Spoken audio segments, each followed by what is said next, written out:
चलो तो आज हम लोग सीखेंगे कि clustered bar chart power BI के अंदर कैसे बनाते हैं।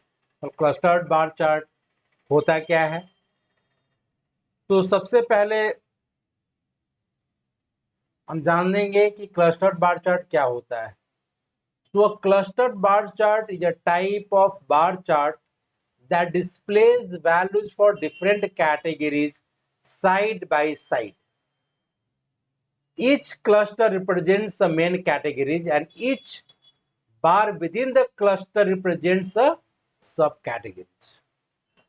अब इसमें क्या होता है क्लस्टर्ड बार चार्ट में कि जो बार दिखाई देता है वो आपका हॉरिजॉन्टल दिखाएगा, ठीक है, और वो साइड बाय साइड दिखाई देगा। इससे पहले जो हम लोग पढ़े थे स्टैक बार चार्ट, उसमें क्या था कि कैटेगरी वाइज एक बार बनता था और जो सब कैटेगरीज होता था वो पर्टिकुलर बार ही डिवाइड हो जाता था। लेकिन यहाँ पे वैसा नहीं होगा, यहाँ पे सब कैटेगरीज क्या होगा कि ये साइड बाय साइड आपको दिखाई देगा। So it is best used when you want to compare multiple subcategories across different categories, तब हम इसका यूज करते हैं। आखिरकार क्लस्टर्ड बार चार्ट दिखता कैसा है, तो आप यहाँ पे देखो, यहाँ पे एक y एक्सिस है, x एक्सिस है। सो y एक्सिस में क्या दिख रहा है, तो यहाँ पे दिख रहा है categories like electronics, furniture and clothing. अब यहाँ पे क्या है, इसका अलग अलग रीजन में सेल होता है। तो रीजन हमारा हो गया ईस्ट, नॉर्थ एंड साउथ। तो 3 रीजन में हमारा जो प्रोडक्ट है जो इस कैटेगरी को बिलोंग करता है उसका सेल होता है, ठीक है। जो टोटल सेल हमने किया है वो यहाँ पे कहाँ दिखाई दे रहा है, एक्स एक्सेस में दिखाई दे रहा है। अब आप यहाँ पे देखोगे कि जो मेरा कैटेगरीज है इलेक्ट्रॉनिक्स, ठीक है, तो पहले वाले जो स्टैक बार चार्ट में क्या होता था, यहीं पे बार एक बन जाता था इस तरीके का हॉरिजॉन्टली, और जब हम रीजन वाइज इसको क्या करते थे, क्लस्टर करते थे, ठीक है, तो क्या हो जाता था कि ये इसी में डिवाइड हो जाता था। लेकिन यहाँ पे क्या हो रहा है, डिवाइड नहीं हो रहा है, उसके बगल में एक और बार बना दे रहा है, ठीक है। यहाँ पे देखो, क्लॉथिंग में देखो, तो इस तरीके का क्या कर रहा है, जो सब कैटेगरीज होता है, सब कैटेगरी से रीजन भी हो सकता है, सब कैटेगरी भी हो सकता है, ठीक है, कुछ भी हो सकता है। तो उसके बेस पे यहाँ पे पैरेलल क्या करेगा, बार बना देगा आपको, ठीक है। सो ये मेरा एक सैंपल डेटा है जिसके बेस पे हम क्या करेंगे, चार्ट प्रिपेयर करेंगे, जिसमें 3 कॉलम है, प्रोडक्ट कैटेगरीज है, रीजन है, सेल्स है, ठीक है। और इसका एक कंपैरिजन दिया हुआ है कि क्लस्टर्ड बार चार्ट और स्टैक बार चार्ट में क्या डिफरेंसेस है। तो एक तो है लेआउट, क्योंकि दोनों का लेआउट थोड़ा सा अलग होता है। स्टैक बार चार्ट में क्या होता है कि एक बार बनता है, ठीक है, और उसी में स्टैक टाइप का दिखाई देता है, उसको क्या करता है, डिवाइड कर देता है। क्लस्टर बार चार्ट में क्या करता है, साइड बाय साइड बार को प्लेस करता है। कंपैरिजन एक फीचर्स है, इजी टू कंपेयर इंडिविजुअल किसमें, तो क्लस्टर्ड बार चार्ट में है।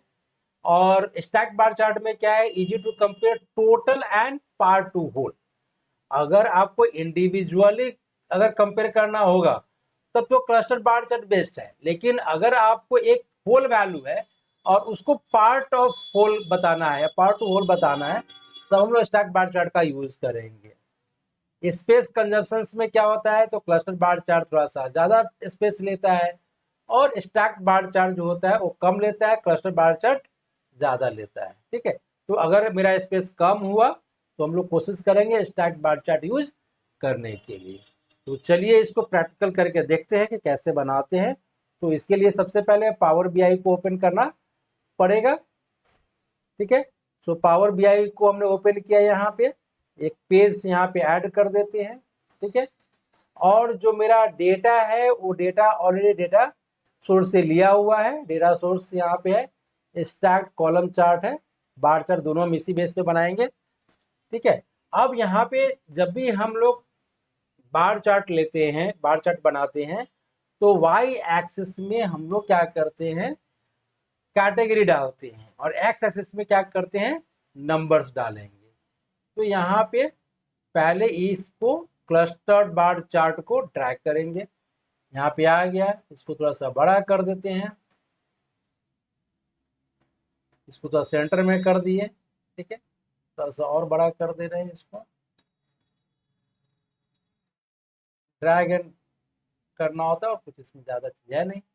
अब हम क्या करेंगे, यहाँ से जो डिपार्टमेंट है इसको वाई एक्सिस में डालें, डिपार्टमेंट इन द सेंस जो कैटेगरीज है, और जो सेल्स वैल्यूज है इसको एक्स एक्सिस में डालें।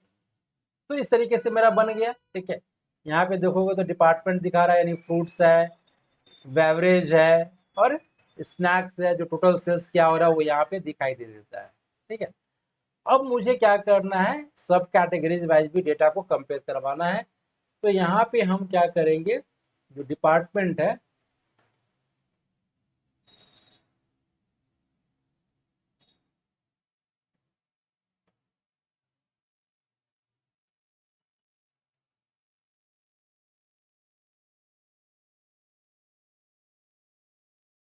यहाँ पे जो हमारा जो वैल्यूज है वो हम यहाँ पे लीजेंड्स में लेकर चले जाते हैं।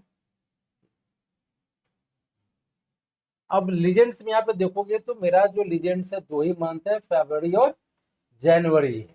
ठीक है, और मेरा जो बेवरेज है वो यहाँ पे, हम इसको उल्टा भी कर सकते हैं, जैसे कि हम यहाँ पे दिखाना चाहते हैं क्या चीज़, मंथ, और फिर उसको बाइफरगेट करना चाहते हैं किस बेस पे, डिपार्टमेंट बेस पे। तो हम लोग क्या करेंगे, यहाँ पे चले जाएंगे, यहाँ पे डालेंगे डिपार्टमेंट में क्या चीज़, मंथ डाल देते हैं।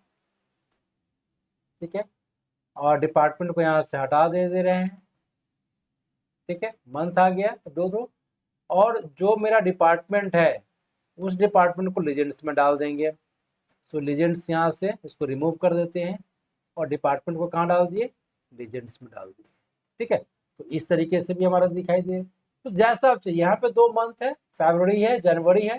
तो फरवरी में अगर हम देख रहे हैं तो कंपेयर कर रहे हैं, तो वेवरेज, ठीक है, हमारा 20,000 का सेल हुआ है, फ्रूट्स 30,000 का हुआ है, और स्नैक्स 12,000 का हुआ है। वो भी आप अगर जैन में देखते हो तो यहाँ पे फिर अलग अलग वैल्यूज आपको दिखाई दे रहा है।